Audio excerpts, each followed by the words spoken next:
বাংলাদেশের শান্তি নিয়ে টান দিলে কারোর শান্তি থাকবে না। রাজশাহীতে 11 দলীয় জোটের বিভাগীয় সমাবেশে এই হুঁশিয়ারি দিলেন জামায়াতে ইসলামের আমির ডক্টর শফিকুর রহমান। পশ্চিমবঙ্গে বিজেপির সরকারের উদ্দেশ্যে তিনি বলেন, দেশের সাম্প্রদায়িক শান্তি নষ্ট হতে দেবেন না তারা।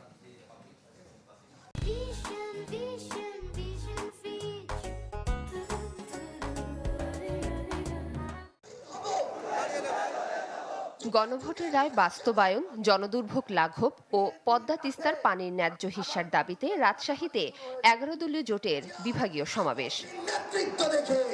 এ সময় জোটের নেতারা বর্তমান সরকারের সমালোচনা করে বলেন, জুলাই বিপ্লব যে সংস্কারকে কেন্দ্র করে হয়েছিল সেটি এখনো অর্জন হয়নি।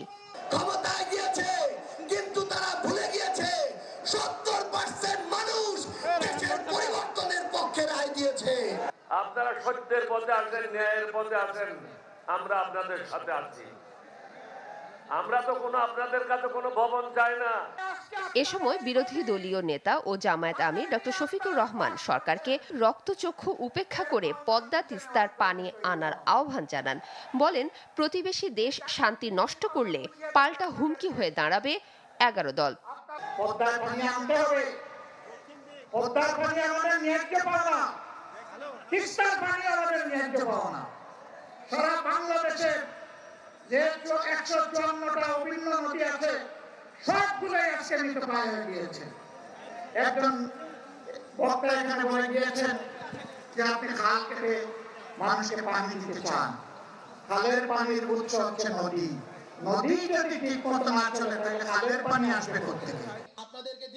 রাজধানীতে জাতীয় যুব শক্তির প্রথম প্রতিষ্ঠা বার্ষিকীতে এনসিপির আহ্বায়ক নাহিদ ইসলাম বলেন, দেশকে অন্য কোনো পরাশক্তির কাছে বন্ধক দেওয়া হবে না। বলেন, পানির ন্যায্য হিস্যা ও সার্বভৌমত্বের লড়াইয়ে সীমান্তে লং মার্চ করবে এনসিপি। নতুন চুক্তির মাধ্যমে আমরা পানির অধিকার নিশ্চিত চাই এবং বর্তমান সরকার আমরা দেখতে চাই তারা কতটুকু ভারতের আধিপত্যবাদের বিরুদ্ধে বাংলাদেশের পানির ন্যায্য অধিকার তারা নিশ্চিত করতে সক্ষম হয়। এ সময় হামের ব্যর্থতার দায় অন্তর্বর্তী সরকারের উপর চাপানো হচ্ছে বলে অভিযোগ করেন সংসদের বিরোধী দলীয় চিফ হুইপ। সরকার শুধু অন্তর্বর্তী সরকারের উপরে দায় চাপিয়ে নিজেদের হাত পরিষ্কার করতে চায় নিজেদের। মাফতুহা মিলি, চ্যানেল 24।